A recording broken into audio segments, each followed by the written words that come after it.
ശ്രീ മനുപ്രസാദ്, ഇപ്പോൾ തന്ത്രിയുടെ അറസ്റ്റ് നേരത്തെ തന്നെ BJP തന്ത്രിയുടെ അറസ്റ്റിനെതിരെ രംഗത്തുണ്ടായിരുന്നു. അന്വേഷണം വഴിതിരിച്ചു വിടുക എന്നതാണ് ഈ അറസ്റ്റിന്റെ ലക്ഷ്യമെന്ന് BJP ചൂണ്ടിക്കാട്ടിയിരുന്നു. ഇപ്പോൾ ഈ ജാമ്യം ലഭിക്കുന്നു.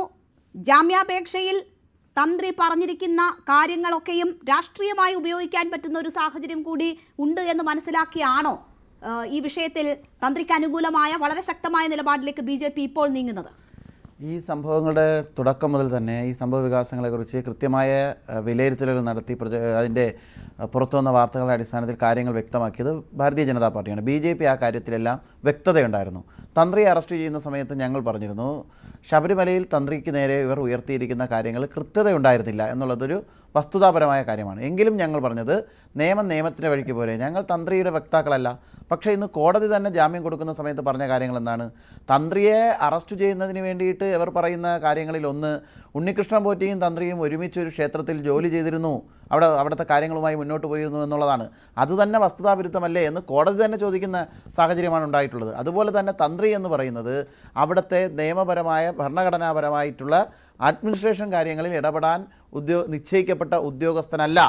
അങ്ങനെ അഡ്മിനിസ്ട്രേഷൻ കാര്യങ്ങളിൽ ഇടപെടാൻ നിശ്ചയിക്കപ്പെടാത്ത ഒരാൾ മിണ്ടാതിരുന്നു, മൗനമായിരുന്നു എന്നുള്ളത് കൊണ്ട് അദ്ദേഹത്തെ അറസ്റ്റ് ചെയ്യണം എന്ന് തീരുമാനിക്കുന്ന സാഹചര്യമാണ് ഉണ്ടായത്. ഉണ്ണികൃഷ്ണൻ പോറ്റിയെ ശബരിമലയിൽ കൊണ്ടുവന്നത് കോൺഗ്രസ് ആണ്. ഉണ്ണികൃഷ്ണൻ പോറ്റിയെ പിന്നെ തുടർച്ചയായി ശബരിമലയിൽ നിർത്തിയത് കമ്മ്യൂണിസ്റ്റ് പാർട്ടിയാണ്.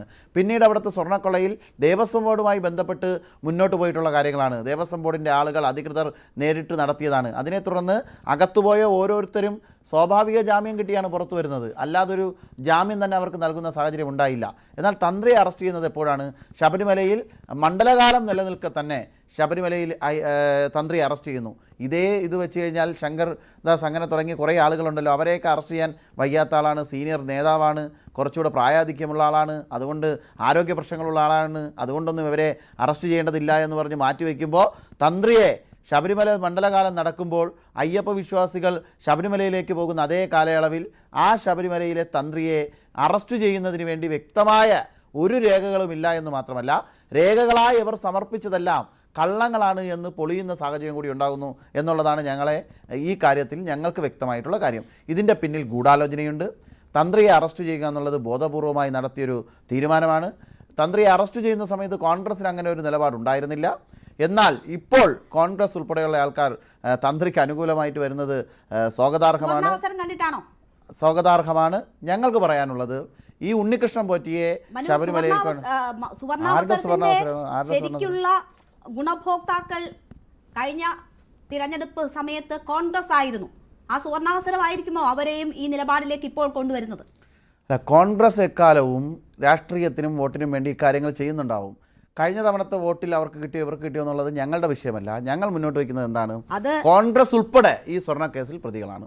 സോണിയാഗാന്ധി ഉൾപ്പെടെ ഈ കാര്യങ്ങളിൽ ഇടപെട്ടിട്ടുണ്ട്. അതിൻ്റെ എല്ലാം കാര്യങ്ങൾ ഇനി പുറത്തു വരേണ്ടതായിട്ടുണ്ട്.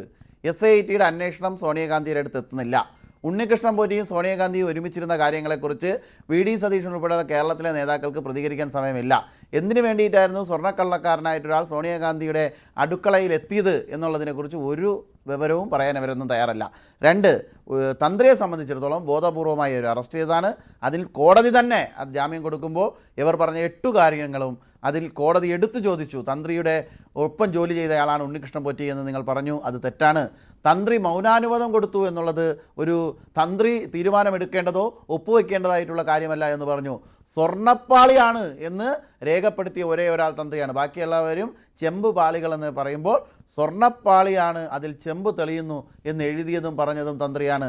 വാജിവാഹനം എൻ്റെ വീട്ടിലുണ്ട് എന്ന് തന്ത്രി പരസ്യമായി പറഞ്ഞതാണ്. അതിനുശേഷം ഇവർ പോയി റെയ്ഡ് ചെയ്യുന്നതോ പുതിയത് കണ്ടെത്തി എന്ന മാനസികാവസ്ഥയിലേക്കുള്ള പ്രചരണങ്ങൾ നടത്തി. ഇതിൻ്റെ എല്ലാം പിന്നിൽ ഗൂഢാലോചനയുണ്ട്. അതിൻ്റെ എല്ലാം ഒരു ആസൂത്രണമുണ്ട്. ഈ ശബരിമല അന്വേഷണം തിരിച്ചുവിടാനുള്ള പരിശ്രമങ്ങൾക്ക് ഇരുകൂട്ടരും ഇന്ത്യ മുന്നണി എന്ന നിലയിൽ പ്രവർത്തിക്കുന്നു എന്നുള്ളതാണ് ഞങ്ങളുടെ അഭിപ്രായം. ശ്രീ മനു നോക്കൂ, ഈ വിഷയത്തിൽ ആരോപണ വിധേയനാണ്, പ്രതിപട്ടികയിലുള്ള ആളാണ് തന്ത്രിക്ക് ജാമ്യം നേടുക എന്നത് ആവശ്യമാണ്. അദ്ദേഹം അതുമായി ബന്ധപ്പെട്ടുള്ള കാര്യങ്ങൾ ഈ ജാമ്യാപേക്ഷയിൽ പറയും. അതിലാണ് ഈ CPMുമായി ബന്ധപ്പെട്ടുള്ള പകപോക്കലാണ് എന്ന തരത്തിലൊക്കെയുള്ള ആരോപണം ഉള്ളത്. അപ്പോൾ ജാമ്യാപേക്ഷയിൽ ആരോപണ വിധേയരായിട്ടുള്ളവർ പറയുന്നത് അവർക്ക് ജാമ്യം കിട്ടാനുള്ള കാര്യങ്ങളായിരിക്കും. പക്ഷേ നിങ്ങളുടെ നേതാവ് ശ്രീധരൻ പിള്ള കഴിഞ്ഞ ദിവസം അദ്ദേഹത്തിന്റെ പുസ്തകത്തിലും കഴിഞ്ഞ ദിവസങ്ങളുമായി പറയുന്ന അഭിപ്രായ പ്രകടനങ്ങൾ എന്ന് പറയുന്നത് ആരുടെ ഉപദേശം അനുസരിച്ചാണ് തന്ത്രി ആ കാലഘട്ടങ്ങളിലൊക്കെ പ്രവർത്തിച്ചിട്ടുള്ളത് എന്നതിന്റെ ഏറ്റവും വലിയ ഉദാഹരണമാണല്ലോ. അപ്പോൾ അങ്ങനെ പ്രവർത്തിച്ച ഒരു വ്യക്തിയെ സംരക്ഷിക്കുക എന്നത് നിങ്ങളുടെ ഉത്തരവാദിത്തമായി വരും. അല്ല, ശ്രീധരൻപിള്ള സാർ ബി.ജെ.പിയുടെ സംസ്ഥാന അധ്യക്ഷൻ നിലയിൽ ഉപദേശം കൊടുത്തുവെന്ന് ഞാൻ കേട്ടിട്ടില്ല. നിയമജ്ഞൻ അതിന് നിയമപരമായ കാര്യങ്ങളോ അദ്ദേഹമായിട്ടുള്ള സൗഹൃദത്തിൻ്റെ പേരിൽ എന്തെങ്കിലുമൊക്കെ അഭിപ്രായം പറഞ്ഞിട്ടുള്ളതാവും. അതെല്ലാം ശ്രീധരൻപിള്ള സാർ വരെ നിങ്ങൾ സംസാരിച്ചിട്ട് വിലയിരുത്തി മനസ്സിലാക്കുന്നതാണ്. ആ കാര്യത്തിൽ ഞങ്ങളുടെ അഭിപ്രായം. ഞാൻ ഇതിലൊക്കെ നിങ്ങൾ കഴിഞ്ഞ ചർച്ചയിൽ കൃത്യമായ ആ കാര്യങ്ങളെക്കുറിച്ച് ഞാൻ നിങ്ങളോട് തന്നെ പറഞ്ഞതാണ്. കേരളത്തിന്റെ മണ്ണിൽ അദ്ദേഹം ബി.ജെ.പി മുൻ സംസ്ഥാന അധ്യക്ഷനായിരുന്നു എന്നതും വ്യക്തമാണ്. ഞാൻ പറയട്ടെ, സുവർണാവസരം എന്ന് പറഞ്ഞതിനെക്കുറിച്ച് നിങ്ങളിങ്ങനെ പറഞ്ഞുകൊണ്ടിരിക്കുക. ഞാൻ കഴിഞ്ഞ ചർച്ചയിൽ ഇതേ ന്യൂസ് 18 പറഞ്ഞതാണ്, കേരളത്തിൻ്റെ മണ്ണിൽ ഹിന്ദു വിരുദ്ധമായ തീരുമാനങ്ങൾ എടുക്കുന്ന, ഈ നാട്ടിലെ ജനങ്ങളെ ദ്രോഹിക്കുന്ന, കോൺഗ്രസിനെയും കമ്മ്യൂണിസ്റ്റിനെയും തുറന്നു കാണിക്കാൻ കിട്ടുന്ന എല്ലാ അവസരങ്ങളെയും ഞങ്ങൾ ഉപയോഗപ്പെടുത്തും. അതിൽ വോട്ട് കിട്ടിയില്ലെന്ന് ഞങ്ങളെ ബാധിക്കുന്ന പ്രശ്നമല്ല. അത് തുറന്നു കാണിക്കുക എന്നുള്ളത് ഞങ്ങളുടെ ഉത്തരവാദിത്തമാണ്. ആ ഉത്തരവാദിത്തം ഞങ്ങൾ നിർവഹിക്കുക തന്നെ ചെയ്യും. അങ്ങ് പറഞ്ഞല്ലോ മറ്റുള്ളവർക്കെല്ലാം 90 ദിവസം നിൽക്കുമ്പോൾ, ഞാൻ പറയട്ടെ, 90 ദിവസം നിൽക്കുമ്പോൾ എന്തുകൊണ്ട് തന്ത്രിക്ക് 41 ദിവസത്തിൽ ജാമ്യം കിട്ടി? കോടതി തന്നെ ചോദിക്കുന്നുണ്ടല്ലോ. ഇവിടുത്തെ SIT അന്വേഷണം നടത്തിയിട്ട് പറഞ്ഞത് ഉണ്ണികൃഷ്ണൻ പോറ്റിയും അതുപോലെ തന്നെ നമ്മുടെ തന്ത്രിയും ഒരേ കാലയളവിൽ ഒരു ക്ഷേത്രത്തിൽ ശാന്തിക്കാരായിരുന്നു, ജോലിക്കാരായിരുന്നു എന്ന നിലയിലല്ലേ പറഞ്ഞത്? അത് തെറ്റാണ് എന്ന് കോടതിക്ക് തന്നെ ചോദിക്കേണ്ട സാഹചര്യം വന്നില്ലേ ആ ജാമ്യം കൊടുക്കുന്ന സമയത്ത്? അതോടൊപ്പം തന്നെ വാജിവാഹനം, അതിൽ കൂടുതൽ അന്വേഷണം നടത്താൻ SIT നീങ്ങുന്നു, മേൽക്കോടതിയെ ഞാൻ ചോദിച്ചത് അപ്പം നടത്തിയ അന്വേഷണത്തിലുള്ള തെറ്റ് പറ്റിയില്ലേ? നടത്തിയ അന്വേഷണത്തിൽ കോടതിയിൽ കൊണ്ടുപോയി കൊടുക്കുമ്പോൾ അതിൽ തന്നെ വീഴ്ച പറ്റിയെന്ന് പറഞ്ഞാൽ അത് ആസൂത്രണം ചെയ്തതല്ലേ? ഒരു വ്യക്തിയെ അറസ്റ്റ് ചെയ്യുന്ന സമയത്ത് ഒരു ക്ഷേത്രത്തിലെ അത് കോടതി തന്നെ പറഞ്ഞല്ലോ ആ കാലയളവല്ലാന്ന്. തെറ്റാണോ? അത് ആ കാലയളവല്ലാന്ന് കോടതി തന്നെ ചോദിച്ചല്ലോ. ഞാൻ ചോദിക്കട്ടെ രേണുക, ആ കാലയളവ് എന്താണ് വ്യക്തമായിട്ടുള്ളത്? ഇവിടെ ആചാരപരമായിട്ടുള്ള കാര്യങ്ങളിൽ ഏറ്റവും അവസാന വാക്ക് തന്ത്രിയാണ് എടുക്കേണ്ടതെന്നാണ് മനസ്സിലാക്കിയിട്ടുള്ളത് അല്ലേ? ഈ ബെയിലിലും പറയുന്നു അദ്ദേഹത്തിന്റെ പൂർണ്ണ ഉത്തരവാദിത്വം എന്ന് പറയുന്നത് ഈ ആചാരപരമായ കാര്യങ്ങളിലെ ഫൈനൽ തീരുമാനമെടുക്കുക എന്നതാണ്. അവിടെ അക്കാര്യങ്ങളിൽ അദ്ദേഹം ഉപദേശം തേടുന്നത് ബി.ജെ.പി സംസ്ഥാന അധ്യക്ഷനായിരുന്ന വ്യക്തിയിൽ നിന്നാണ് എന്നല്ലേ ഇപ്പോൾ വെളിവാകുന്നത്? അതല്ലേ അദ്ദേഹവും സമ്മതിച്ചിരിക്കുന്നത്? യുവതീ പ്രവേശനം നടന്നാൽ അവിടെ ആചാരത്തിന് വിരുദ്ധമാണോ അല്ലയോ എന്ന് തന്ത്രി പറയേണ്ടത് ബി.ജെ.പി നേതാവിന്റെ ഉപദേശം സ്വീകരിച്ചുകൊണ്ടാണോ? അല്ല, ബി.ജെ.പി നേതാവിന്റെ ഉപദേശം തീരുമാനിച്ചിട്ടാണ് തന്ത്രി അങ്ങനെ തീരുമാനം എടുത്തത് എനിക്ക് അഭിപ്രായമില്ലാന്ന്. ശ്രീധരൻപിള്ള സാറുമായിട്ട് ബന്ധപ്പെട്ട ചോദ്യങ്ങൾ നിങ്ങൾ അദ്ദേഹത്തോട് ചോദിക്കണം. അത് ബി.ജെ.പി അങ്ങനെ എടുത്തിട്ടുള്ള തീരുമാനമല്ല. അത് ശ്രീധരൻപിള്ള സാറിന് എന്തെങ്കിലും തന്ത്രിയുമായി സംസാരിച്ച കാര്യങ്ങളോ പുസ്തകത്തിൽ എഴുതിയിട്ടുള്ളോ അദ്ദേഹം ഇവിടെയുണ്ട്, നിങ്ങൾ വിളിച്ചാൽ കിട്ടുന്ന ആളാണ്, ഫോൺ നമ്പർ ഇല്ലെങ്കിൽ ഞാൻ തയ്യാറാണ്, നിങ്ങൾക്ക് ചോദിക്കുക. ഞങ്ങൾ മുന്നോട്ട് വയ്ക്കുന്നത് അദ്ദേഹത്തെ കോടതി ഇന്ന് പുറത്തുവിട്ടപ്പോൾ പറഞ്ഞ് അങ്ങനെ സമ്മതിക്കുന്നില്ല. SIT കണ്ടെത്തി അദ്ദേഹത്തെ അറസ്റ്റ് ചെയ്തു, കൊണ്ട് കോടതിയിൽ ഹാജരാക്കി റിമാൻഡ് ചെയ്യാൻ വേണ്ടി പറഞ്ഞ കാര്യം എന്താണ്? ഒരേ കാലയളവിൽ ഉണ്ണികൃഷ്ണൻ പോറ്റിയുമായിട്ട് ഇദ്ദേഹത്തിന് ബന്ധമുണ്ട്, ഇദ്ദേഹത്തിന് വാജിവാഹനത്തെ അടിച്ചു മാറ്റിക്കൊണ്ടുപോയി എന്നുള്ള വാദങ്ങളാണ് ഉന്നയിച്ചത്. ഇദ്ദേഹം മൗനമായിരുന്നു എന്ന വാചകമാണ് ഉന്നയിച്ചത്. ഞാൻ ചോദിക്കട്ടെ, ദേവസ്വം ബോർഡിന് കീഴിലുള്ള ഒരാളാണ് തന്ത്രി എന്ന് നിലനിൽക്കെ ദേവസ്വം ബോർഡിൻ്റെ മേൽഘടകം എടുക്കുന്ന എല്ലാ തീരുമാനത്തിനും അനുമതി കൊടുക്കേണ്ട കാര്യമില്ലല്ലോ, അതും കോടതി പറഞ്ഞല്ലോ. അപ്പോൾ SITക്ക് മേൽ സമ്മർദ്ദം ചെലുത്തി എത്രയും പെട്ടെന്ന് ഇങ്ങനെ ഒരാളെ അറസ്റ്റ് ചെയ്യണമെന്നുള്ള തീരുമാനമുണ്ടായിരുന്നു, ഗൂഢലക്ഷ്യമുണ്ടായിരുന്നു എന്ന് വ്യക്തമാണ്. കോടതി പറഞ്ഞത്. രാഹുൽ ഈശ്വർ കൂടി ഈ ഘട്ടത്തിൽ നമുക്കൊപ്പം ചേരുകയാണ്. രാഹുൽ, പെരുങ്കള്ളനാണ് തന്ത്രി എന്നാണ് CPM സംസ്ഥാന സെക്രട്ടറി പറഞ്ഞത്. വളരെ സ്വാഗതാർഹമായ പ്രസ്താവനയാണ്. കാരണം അങ്ങനെ പറയുമ്പോൾ ആരാണ് തന്ത്രിയെ കുടുക്കിയെന്ന് പകൽ പോലെ വ്യക്തമാകുക.